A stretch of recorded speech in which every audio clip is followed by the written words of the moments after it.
Hello, everyone, and welcome to another episode of the Tech That Doesn't Byte Cast. Yay! I'd like to welcome you to episode number 25, if you can believe it.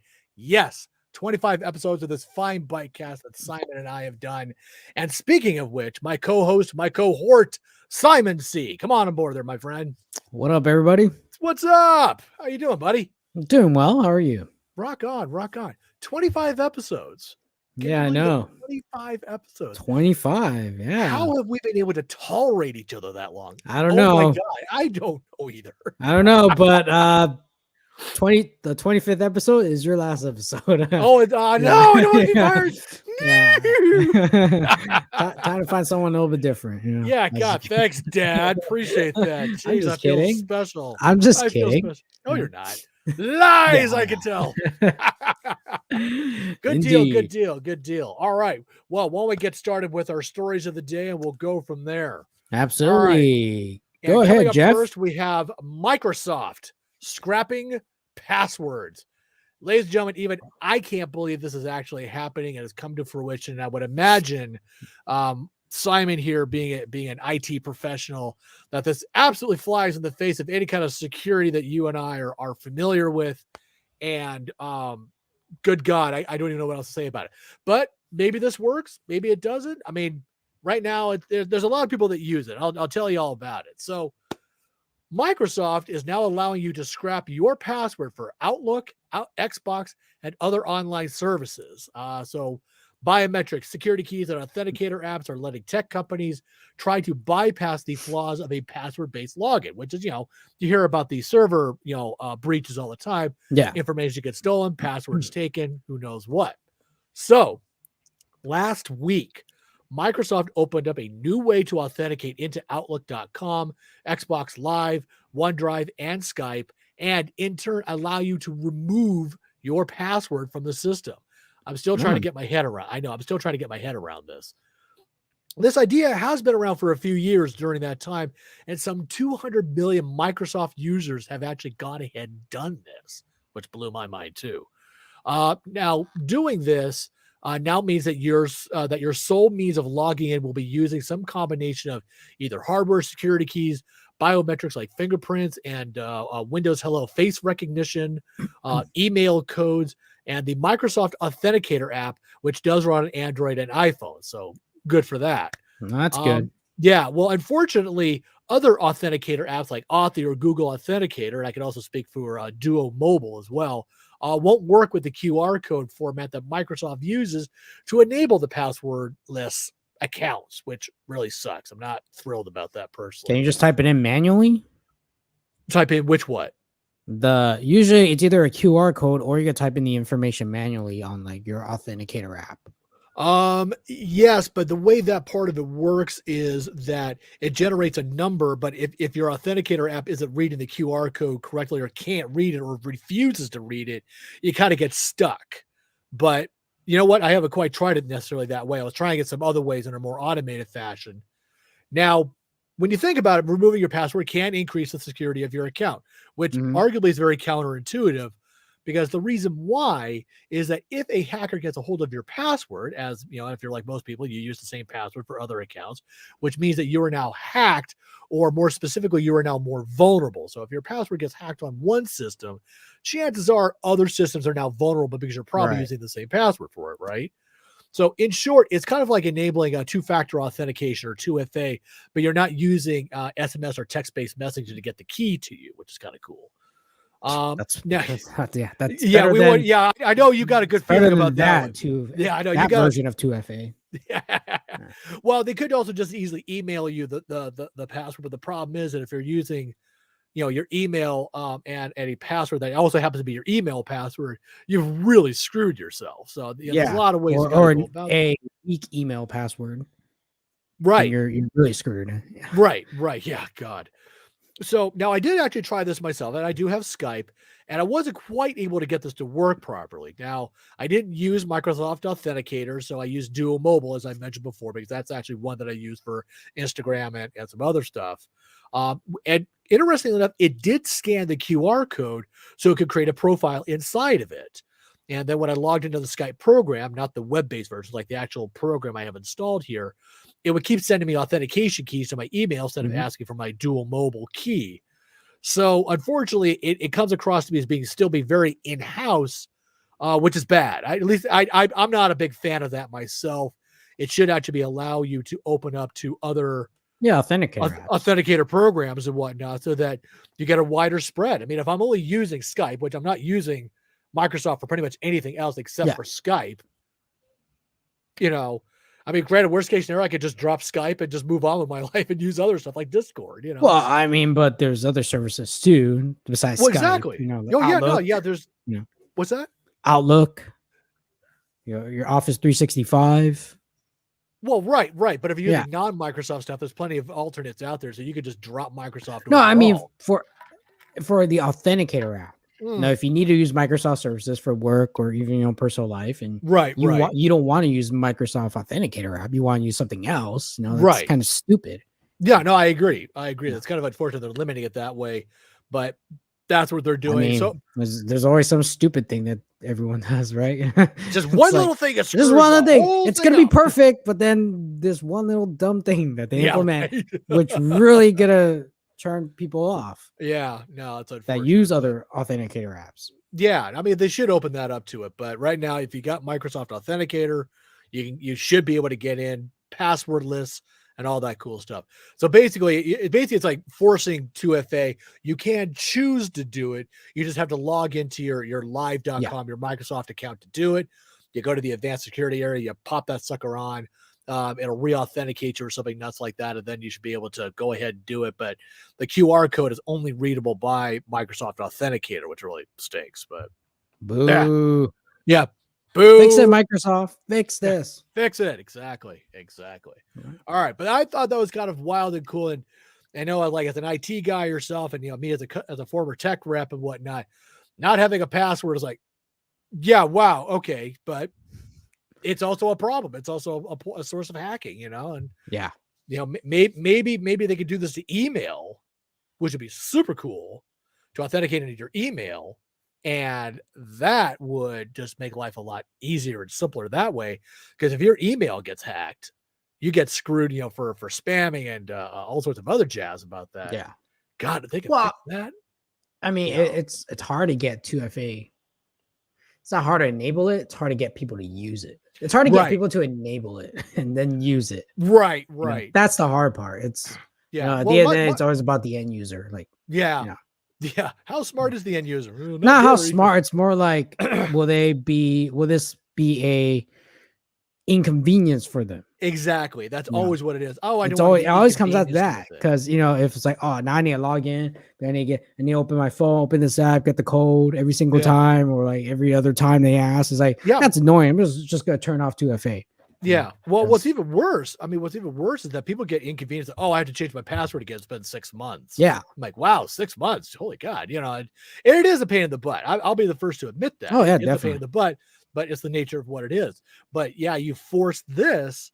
All you have to do is just throw in your login, throw in the 6-digit code or whatever digit code it is to use this. You're in, and that's it. You're done. I agree, so, but it's hard to implement it. Yeah, but hey, they've got 200 million users, which is pretty good. Let's see if we can get the rest of them. We'll go from there. But yeah, let's not force it to just Microsoft Authenticator. Let's use it for all the authenticators. Problem solved right there. All right, let's move on to our next story. Next story, Jeff. All right. We'll still continue with you. Oh, yes. And it's always about Bitcoin and all that good stuff that goes with it. Still don't talk. We're talking about Bitcoin. We're not really experts at it. Just letting everyone know. Just want to be clear about this. Just reading the articles. I'm the messenger, whatever you want to call me. It's pretty nuts. All right. So Bitcoin mining produces tons of e-waste. Okay. So it is the estimate of several scientists, a couple of scientists, that the e-waste created by miners of Bitcoin and other cryptocurrency produce nearly 31,000 tons of e-waste every year. All right. So basically, every transaction creates around 9.5 ounces of e-waste. Now, to give you a sense of comparison here, an iPhone 13 weighs just over 6 ounces. So about 1.5 iPhones per transaction is created as e-waste, to give you an idea as to like how much is used. Now, apart from the e-waste, the focus is also on the volume of electricity that is used to do all this stuff. And actually, apparently, the amount of electricity that's used is more than what is used on the Philippines, and the nation of the Philippines, and the amount of greenhouse gas pollution as well. It is estimated that the devices that mine Bitcoin have a lifespan of about 1.29 years. Thus, the amount of e-waste produced is comparable to the, quote, small IT and telecommunication equipment, end quote, waste of a country like the Netherlands. Okay. Try to sink that in for a minute. So like literally how many servers, silicon boards, memory chips, all that stuff gets put out to pasture yearly. So think about that for a minute. And it's about the size of what is used in the Netherlands overall. Think about that for a minute. Now, the bigger cost here is the cost of the electricity, which, as you might imagine, is a key expense to keep all these servers running. Bitcoin miners are constantly looking for more efficient processors. One avenue is a highly specialized chip called the Application-Specific Integrated Circuits, or ASICs. Now, these chips may sound promising. However, these ASICs cannot be, quote, repurposed for another task or even another type of cryptocurrency mining algorithm, end quote. And with the global chip shortage in effect, the rapid, quote, cycling through millions of mining devices may disrupt the global supply chain of various other electronic devices, end quote. Now, these scientists have suggested that one solution to the e-waste problem would be for Bitcoin to change the way transactions are verified by using a different and less computing-intensive system. Although I thought that was the point, because it's supposed to be cryptocurrency, very secure, and all that good jazz. So you require that level of CPU power to ensure its encryption and so forth. So there's that part of it. And just as a other point here as well, prices of Bitcoin, because God knows I love this so much. All right, so you may recall a Bitcoin Day in El Salvador. It opened at $52,350, right? Yeah. And that was on September 8th, and it closed at $46,270. Now, last week on the 15th, it closed out at around $48,151. And today, Simon, what do you think it is around today? And I checked this about an hour ago. What do you think it's closing around today? That's a lot lower. Yes. It's at $43,304. In a week, it dropped another $5,000. Yeah, it just keeps dropping every time we talk about it, right? I know. I should probably stop talking about it. Maybe it'll go down. Or you could buy short on it so that as it drops, you make money as it drops. Oh gosh. God. Yeah, Bitcoin, man. There are a lot of guys that post about it all the time, but it's really cool. You can make a lot of money doing it. And I believe that, but I don't know enough about it. And I can already tell it's just way too unstable to be using that as a currency. That is just insane to me. And I'm like, yeah, I'm not going to do that. So yeah. Jeez Louise. Yeah, pretty much. All right. Well, Simon, let's get to your stuff. What do you got? You got anything related to Bitcoin and chips and stuff like that? Well, we do have a story about chips. All right. Well, let's bring it, man. Let's see what you got. It's not the chips that you eat. This is one of the chips that you don't eat, right? You wouldn't want to. That is true. So this article is from PC Mag, and it's an article that says chip industry may see overcapacity in 2023. Really? Yeah. So the great chip shortage could eventually morph into a chip making oversupply problem by 2023, according to IDC, which expects the supply chain to return to normal in mid 2022. Yeah, I was about to say, we already missed that window. Yeah.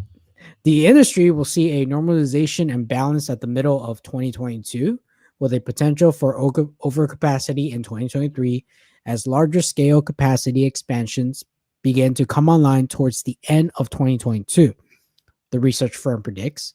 Indeed, major semiconductor makers, including Intel, TSMC, and Samsung, has all boosted investments in expanding chip capacity amid the current shortage. At the same time, the US government wants to spur more domestic chip manufacturing with billions in potential funding. The big question is, which sectors will see the semiconductor supplies improve to the point of overcapacity? Current shortage have ensnared a wide range of products, including PCs, graphic cards, video game consoles, in addition to cars, smartphones, and smart home devices. Yeah, IDC didn't immediately respond to a request for comment, but the research firm expects the semiconductor shortage to ease through this year's fourth quarter as more capacity is added. In the meantime, existing factories are completely booked. Wow. Yeah. Wow. So basically, if not everyone's too speed up right now, so there's a chip shortage right now. So there's products that are really hard to get, namely game consoles, sometimes even graphics card takes time to get. You mean like the PS5? Yeah. No computers. Some computers like shipping times are a lot longer now. Than what they're supposed to be. That's because there's a chip shortage, due to the pandemic.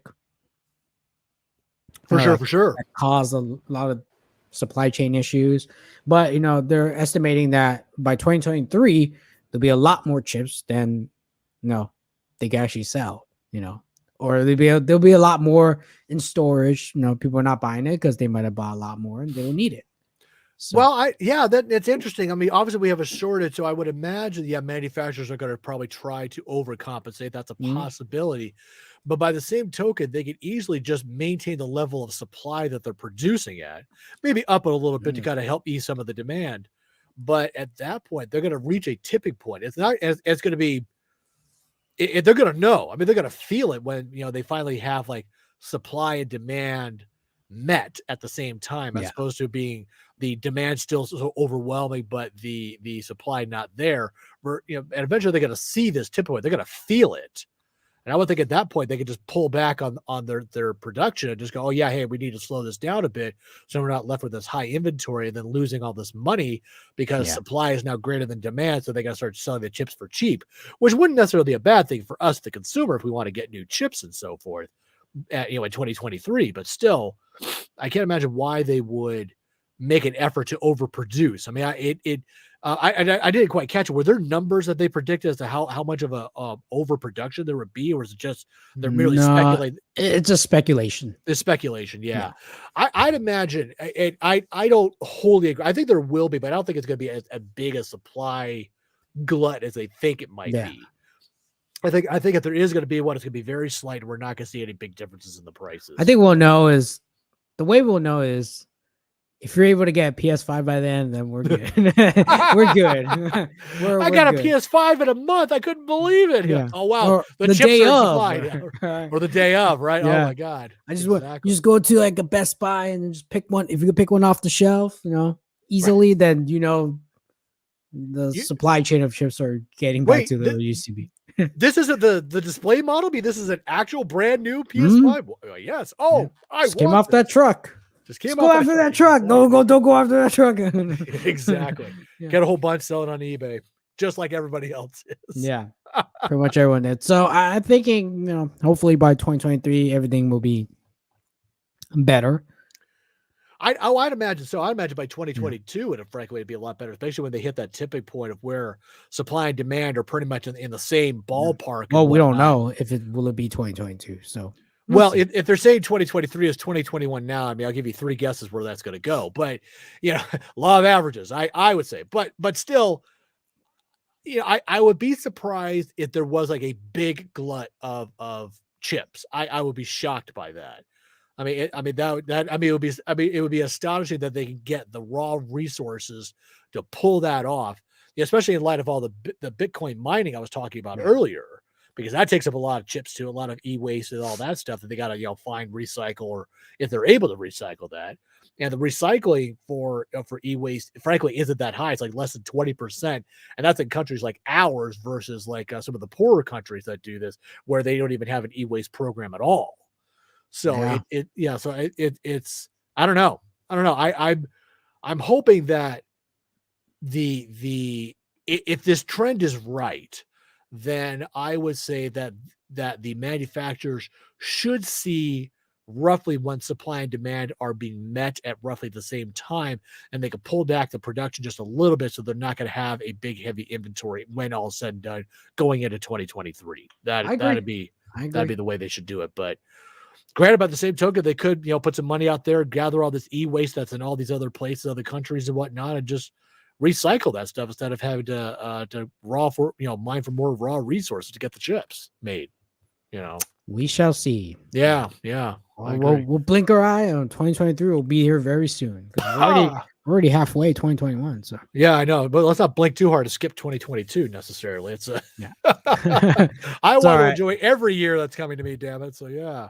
All right, let's move on to the next story, shall we? What is next, my friend? What is next? All right. So if you have not heard about the Fortnite result with Apple, basically they lost. Oh my God. Sure.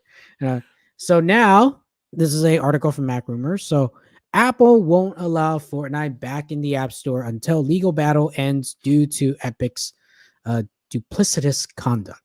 Ooh, duplicitous. That's a nice word. Apple has no plans to allow Fortnite to return to the App Store in the near future.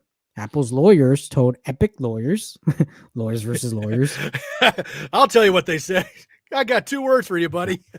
No, that's what they said this week to them. Right, yeah. So further, Apple does not plan to consider requests for the reinstatement of Epic Games developer account until the court's judgment is final and non-appealable.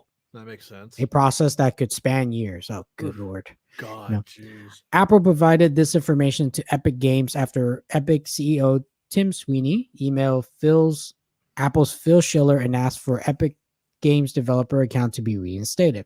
Sweeney said that Epic would adhere to Apple's guidelines whenever and wherever products were released on Apple's platform, but he went on to explain that Epic will only reinstate Fortnite if Apple adheres to the plain language of the court order and allows apps to include buttons and external links. That was part of the right the ruling or something like that. Right. So and then Tim Sweeney tweeted this out. I'm just gonna read the tweet, and then he tweeted out the actual email from Phil Schiller from Apple. But he basically says, quote, Apple lied. Apple spent a year telling the world, the court, and the press they welcome Epic's return to the App Store if they agree to play by the same rules as everyone else. Epic agreed, and now Apple has re-engaged in another abuse of its monopoly power over a billion users. Just last week, Epic agreed with Apple that we will play by the same rules as everyone else. And then you'll see like this giant email from Tim Sweeney to Phil Schiller. We should zoom in and read it. No, we shouldn't do that. No. Yeah. As was out now, back to the article. This is the author from the article. As was outlined earlier this month, the judge overseeing the case ruled that Apple must allow developers to provide links to external payment methods alongside in-app purchases if developers want to do so. Apple has until December to implement the court's terms, and the company has not yet decided if it will appeal the decision, nor has it provided details on how the court's metadata buttons, external links, or any other call to actions to direct purchase mechanism will be interpreted and enacted. So, yeah, basically, long story short, is like Apple still saying no to Epic. You can't come back. Wow. So, yeah, I mean, it's like a giant. It's like a bad boyfriend-girlfriend fight, and they're just not talking to each other. Just this whole thing is all messy. It always comes down to one thing only: money. Money. It's always about the money. So yeah, and God knows both companies just don't have enough. Don't have enough. I mean, Apple's like valued of what, around $2 trillion. I don't know. And I remember reporting about that like sometime last year that they had hit that number. So it's probably a bit more by now. I'd wager, but I would imagine Epic Games. Yeah, they're. I mean, it's a ridiculous amount of money being fought by a couple of groups that just have far too much money for their own good, and arguably the consumer's going to get screwed out of this. But I mean, I know the Fortnite is still out there, still being played, and you can still get skins and other promotions and all that other good stuff. So that's still a possibility. but you just can't do it through the Apple Store or whatever. And I don't know if that's necessarily going to hurt anybody, but I don't know. I don't know. I mean, if it doesn't hurt anybody, why would no, there'll be lawsuits to Apple. Well, right. But I mean, the real question is, Fortnite could just easily like, oh no, we're not going to work with Apple anymore. We're just going to pull this from the App Store and stuff like that. And then they didn't need to go after them, Well, see, the problem was that they did it while they were still in the App Store itself. That was part of the problem. Yeah. And that's why they got sued, breach of contract and all that. So I totally get that. And Apple was well within the right to do it. I'll grant that. So they lose Epic, they lose a big fortune of money because, Oh yeah. They did that. Oh no, yeah. They wouldn't have to sue if they, didn't really need that money or want that money. So yeah. Well, greed is good, as was said during the 80s and whatnot, and that's what they're shooting at here, I would imagine. And God forbid if Apple does finally win, and no more appeals, that's it, they're done and whatnot. I can only imagine that if they chose to sue for damages or something along those lines, and how screwed they'd be. What kind of dollar amount would actually come out of Epic's pocket. Yeah. To which then, of course, the consumers are going to have to cover that dime, which is always a fun time, and what a big waste of time and money that was. Yeah. But by the same token, we didn't ask you to sue them. Don't take our money. Right. Exactly. Pay your damn self. Exactly. No, it's money. You guys have the cash, not us. Yeah, but I mean, but by the same token, I see Epic's viewpoint in that there is some sort of monopolistic power going on here, that they're not allowing other methods of payment.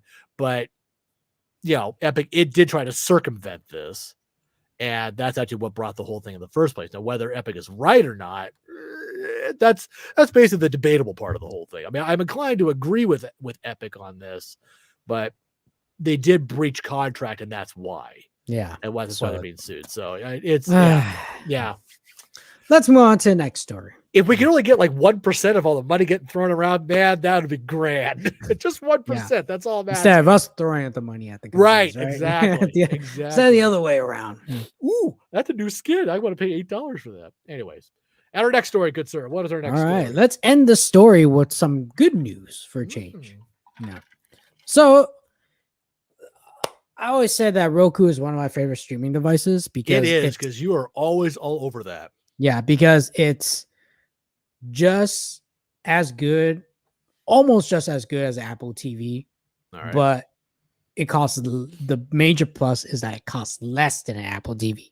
Woohoo. You get almost the exact same features, just a little different interface. But so Roku launches a 4K streaming stick with long-range Wi-Fi.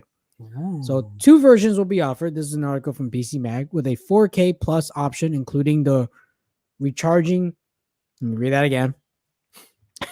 2 versions will be offered. Okay. One is with a 4K plus option that includes a rechargeable Roku Voice Remote Pro. So it's like it's a voice remote. Right. That sounds cool. Yeah, which is the current one does not have that. So Roku today unveiled a new 4K streaming stick that promises to offer a faster user experience as well as quicker access to your home Wi-Fi. The new streaming device is called Roku Streaming Stick 4K, but Roku is offering 2 different versions. The base model features a redesigned stick meant to hide behind your TV in a HDMI port, while offering 4K streaming with support for Dolby Vision, a HDR10+. The long-range Wi-Fi, 802.11ac MIMO dual band, offers up to 2 times faster connection, according to Roku. The included remote allows you to access content with voice commands using Alexa or Google Assistant, but also offers the ability to power your TV on and off, change the volume level, or mute the sound, removing the need to use 2 remotes. In fact, the faster experience and smoother streaming is possible thanks to a new quad-core processor Roku claim is 30% faster than previous sticks. Ooh, cool. The other version of the new stick is called Roku Streaming Stick 4K Plus. Okay. The one thing I don't like is their naming conventions. It's a streaming stick of 4K. Yeah. It's the same streaming stick hardware, but Roku upgraded the included remote to the Voice Remote Pro, which uses a rechargeable battery and a voice-activated loss remote finder. Other features include TV controls, personal shortcuts, private listening, and hands-free and push-to-talk Roku voice support. Roku, where are you? The Roku Streaming Stick 4K is set to launch on October 14th for $49.99, while the 4K Plus version launches on October 17th, day on my birthday, for $69.99. I know I'm not getting that for your birthday. It's okay. I don't love you that much. I don't need it. Okay. Gotcha. I don't need it, you prick, all right? Hey now. Don't make me beat you with a streaming stick, man. Both versions of the stick can be pre-ordered now, which includes free shipping and 30-day money-back guarantee. Roku is also offering a 30-day free trial of Discovery Plus with your purchase. Usually costs $4.99 per month. So, nice. Hey, you guys looking for a mid-range kind of a friendly, affordable streaming device, then I will say Roku is one of the best.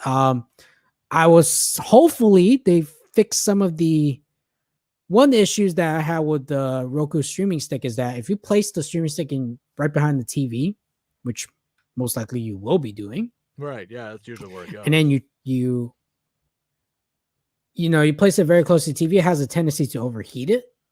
So then it'll automatically shut down. Like I noticed this like after 4 hours of continuous streaming with the Roku stick that I have. The thing that they did was they offered for you to plug in a HDMI extender. So you can actually order one free from their website and they send it to you. So you plug in your streaming stick to the extender and then you plug the extender to your TV. So it's kind of like dangling outside. It doesn't really look very nice. So hopefully they fix more of the overheating issue that the previous version was having. So yeah, it sounds like it ought to come with like a small internal fan and or a heat sink of some kind. There's no fan in it. Well, obviously now what I'm saying, redesign, go for the fan and maybe a heat sink to go in there too, just kind of help. I doubt it. A bit. These things can't have fans or heat sink. It's not possible. It sounds like you just need a longer streaming stick. I don't know. Maybe that processor's more efficient. Well, so it won't cause heating issues. Well, if it's that much faster, it's going to generate more heat regardless. But unless by design is made to be cooler, maybe it's got a heat sink of its own that's attached to the top of it. So possibly. But it's the only way we'll find out if someone tries it. Right. So, right. I'm still not getting it for your birthday. I'm not asking you to. All right. You still watch TV using freaking antennas on your roof. Sometimes. Thank you very much. We like to watch the local news. Thank you very much. Yeah. Oh my God. Yeah. Yeah. You can watch the local news on your phone now. You know that, right? You can watch it on your computer. No, dude, man, I want to sit down, have dinner with my wife, and watch the news. And that's what I do. Yeah. I don't need to watch it on my phone, man. Yeah. Or you could just turn on the ABC whatever app that you use for local news. They have it. Oh God, I really need to get off my phone. So that's why I watch the TV instead. Yeah, that's just the way I do it. I mean, yeah. Don't mind me. I need to get off from my small screen and look at a bigger screen. Yeah, because man, the detail is so much better. So I'll say, Roku. Definitely one of the better platforms, But would you guys work with YouTube TV? Get that settlement, work out that deal. You guys are still not. You guys are still bickering about that. That's gonna take a while. A lot of money getting thrown at each other to figure it out. It's gonna work itself out. Report that back in just gonna have to May or July or June or something like that. I don't know. It was still not resolved. Well, of course it's still not resolved. It could take up to a couple of years, I bet, if they really try to hammer it out right. Yeah. By that time, it might not even matter. Who knows? But yeah, but it's just funny. I mean, it's like, oh, they still haven't resolved it yet. Well, of course they haven't resolved it yet. Come on, it's like Epic Games and Apple. That's going to take years to resolve. Yeah. Same with this one. This is going to take a while to show. Hopefully, I would hope maybe by year's end they might have it figured out at least in time for Christmas, if nothing else. But who knows? Bunch of lawyers. Whatever. I don't know. Money. More money.